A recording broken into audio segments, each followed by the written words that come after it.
GDP IMF లెక్కలు ప్రపంచంలో 4వ అతిపెద్ద ఆర్థిక వ్యవస్థగా భారత్ ఎదగడాన్ని ఎలా చూడాలి? ఇది చాలా పెద్ద విషయం అండి. ఎందుకంటే ఈరోజు ఉదయం నుంచి మనం చూస్తే మీడియాలో భారతదేశం చాలా బ్రహ్మాండంగా 4వ ఆర్థిక వ్యవస్థ అయిపోయిందని. నిన్న పవన్ కళ్యాణ్ గారు కూడా నీతి ఆయోగ్ సభకు వెళ్ళినప్పుడు ఆయన వెళ్ళారు ముఖ్యమంత్రి బదులు నీతి ఆయోగ్ కాదు, ఎన్డీఏ ముఖ్యమంత్రులు ఉప ముఖ్యమంత్రులు దానికి Varma this is the report of IMF report.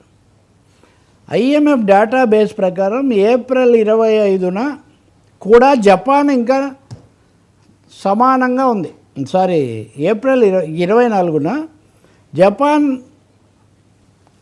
GDP 4026.21 crores billions of crores. India 3909 billion crores. అంటే ఇది అంటున్నారు, ట్రిలియన్ అంటున్నారు కదా. సో 4 ట్రిలియన్ ఎకానమీలో జపాన్ ఉంది 4.26 ట్రిలియన్స్. ఇండియా విషయానికి వస్తే 3.9లో ఉంది. ఓకే, ఇప్పుడు ఇది 2025 నాటికి జపాన్ 4186 బిలియన్లు అయితే ఇండియా 4187 బిలియన్లు అవుతుంది అన్నది అంచనా. అది ఇంకా అందుకనే ఇది ఈరోజు ఆర్థిక సంస్థలని ట్యాడ్ 2 ఫార్ కొంచెం పెంచి చెప్తున్నారు. అవకాశం ఉంది అని మాత్రమే చెప్తుంది ఐఎంఎఫ్. ఓకే, ఇప్పటికే 4వది అయిందని చెప్పడం లేదు. పైగా ఇంకో విషయం ఏమంటే డిస్టెంట్ థర్డ్, డిస్టెంట్ ఫోర్త్ అంటారు చూడండి. మన వాళ్ళు తరచూ పోటీ పడేది చైనాతో కదా. China second, Germany third, India fourth అనుకుంటే ఈరోజే అమెరికా రక్షణ నిఘా సంస్థ ఒక నివేదిక ఇచ్చింది నిన్న.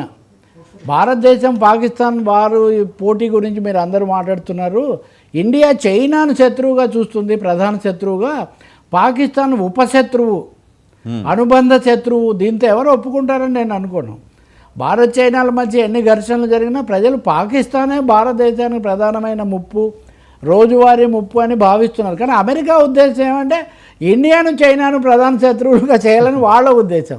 కాబట్టి ఆ నివేదిక ఇచ్చారు. సో ఇందులో భాగంగా చైనాతో చూస్తే మనం అమెరికాని పక్కన పెడదాం. చైనా జీడిపి అనేది ఒక 4 రెట్లు ఉంది ఇండియా కంటే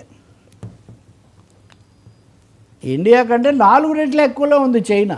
కాబట్టి రకరకాల లెక్కలు చెప్పేసి ఓవర్కమ్ అయిపోయాము అది ఇది అని చెప్తున్నప్పుడు భారతదేశం అభివృద్ధి సాధించాల్సింది చాలా ఎక్కువగా ఉంది.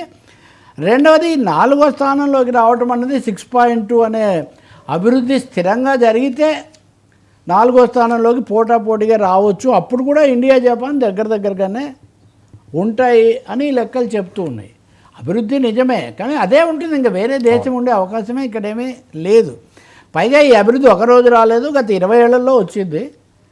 దీన్ని ఎక్కువగా చెప్పుకుంటే నేను వచ్చిందానికి సంతోషించొద్దని కాదు, కానీ వచ్చిందాన్ని ఎక్కువ అంచనా వేసుకొని రానిది కూడా వచ్చిందంటే భావించాల్సినటువంటి అవసరం మాత్రం లేదు.